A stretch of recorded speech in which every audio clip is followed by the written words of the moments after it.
Welcome back to the Steady Income Podcast, everyone. Today, we're tackling a topic that, honestly, is probably on a lot of people's minds right now. The R word, recession. It's a word that can spark a lot of anxiety, isn't it, Lily? Oh, absolutely, Ruth. It's like a cloud that everyone can feel gathering, even if it hasn't started pouring yet. And you know, the media doesn't help sometimes, constantly throwing out headlines that can really make you feel like the sky is falling. But here's the thing. Recessions are a natural part of the economic cycle. They've happened before, they'll happen again. The key isn't to panic, but to prepare.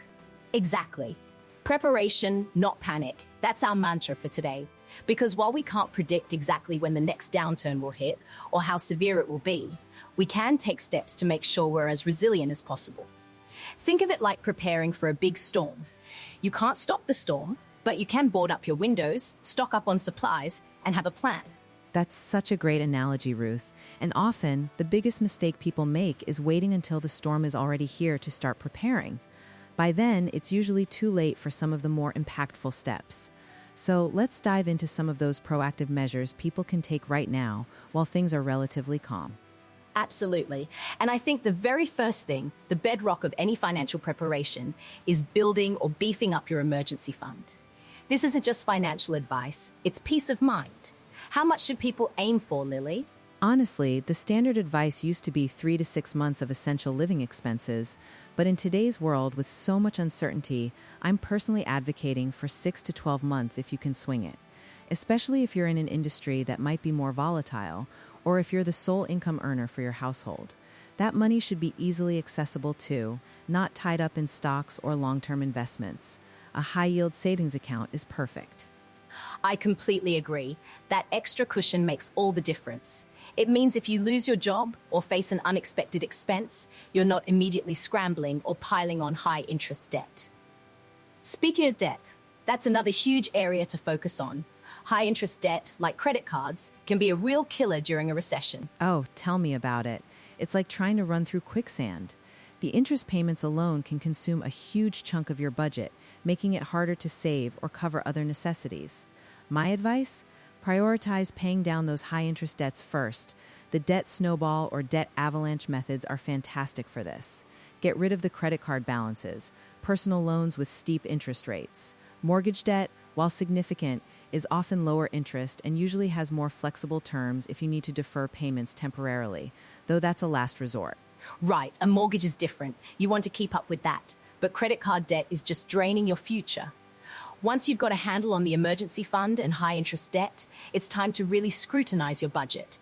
Many people don't even know where all their money goes, do they? It's shocking, isn't it? I mean, we're all guilty of it to some extent. Those small subscriptions, the daily coffee runs, the impulse buys. They add up. A recession forces you to be honest with yourself about what's truly essential. So take a magnifying glass to your spending. Track every penny for a month or two. You'll be surprised at what you find and where you can trim the fat without feeling deprived. It's true. I remember doing that once and realizing I had 3 streaming services I barely watched. Just canceling 2 of them freed up enough for a nice dinner out once a month. Little changes can make a big difference, especially when you're trying to reallocate funds to savings or debt repayment. And speaking of reallocating, let's talk about income. A single source of income can feel incredibly vulnerable during an economic downturn. Absolutely. Diversifying your income streams is like having multiple life rafts. If one sinks, you're not stranded. This could be anything from picking up a side hustle, maybe you're a talented writer, a graphic designer, or you're great at dog walking, to monetizing a hobby, or even just selling some unused items around your house. It doesn't have to be a full-time second job. Even an extra few $100s a month can make a huge difference in your financial security. That's a fantastic point. And it also ties into skill development. The more skills you have, the more adaptable you are in the job market, which is crucial during a recession. Think about what skills are in demand or what skills could make you more valuable in your current role. Online courses, certifications, even just dedicating time to learning new software can pay dividends. Couldn't agree more. It's about making yourself indispensable, whether that's to your current employer or to potential future employers. And on that note, networking is key. Keep your professional connections warm, attend industry events, update your LinkedIn profile.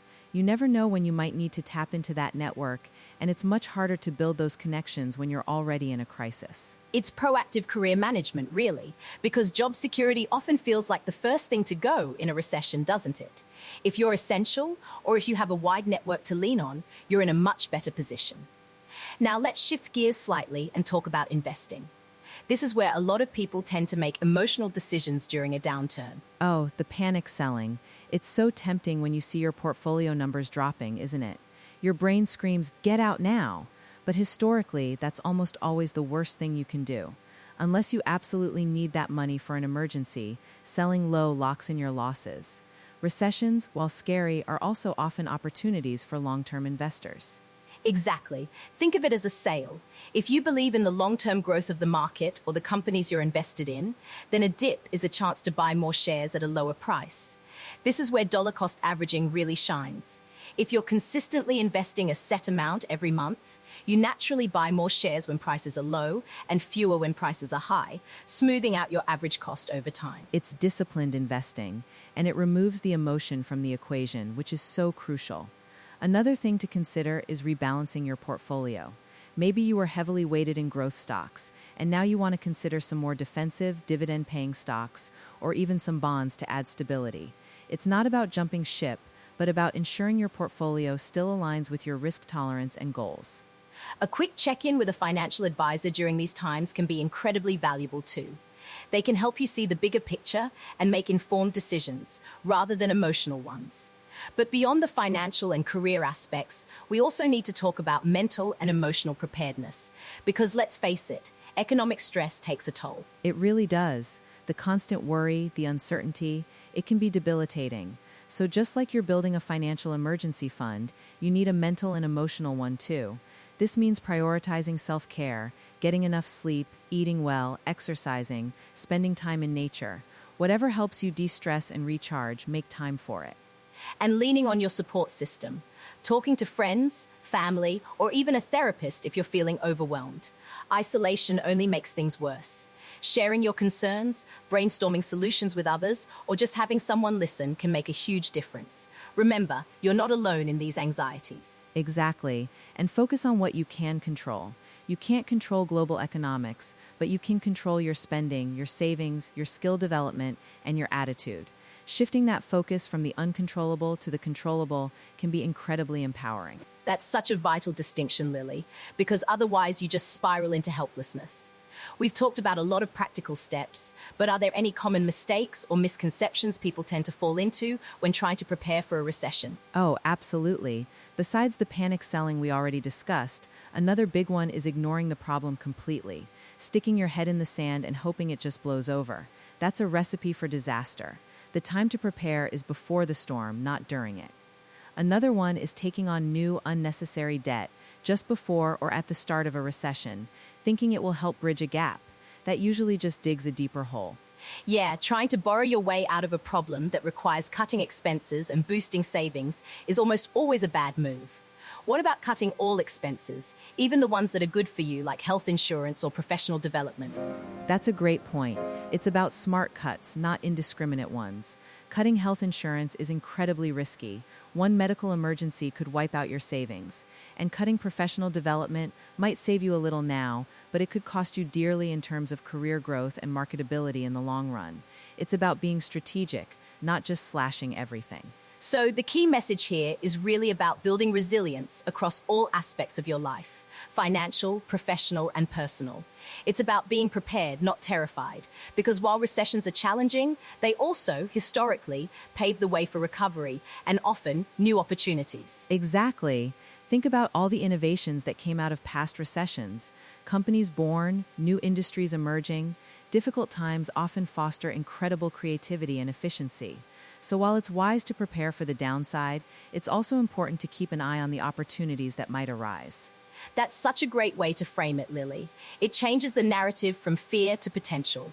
So for everyone listening, don't wait. Start small if you need to. Even setting aside an extra $20 a week or canceling one unused subscription is a step in the right direction. Every little bit counts. Absolutely. It's not about perfection, it's about progress. Take that first step today. Start building that emergency fund, tackle that high-interest debt, Review your budget and explore those side income opportunities. You'll thank yourself later for the peace of mind. And remember, knowledge is power. The more you understand about how recessions work and how you can protect yourself, the less scary they become. You're taking control. Thank you so much for joining us today, Lily. This has been incredibly insightful. My pleasure, Ruth. Always a good chat. And to our listeners, thanks for tuning in. Stay prepared, stay positive, and we'll catch you next time on Money Matters.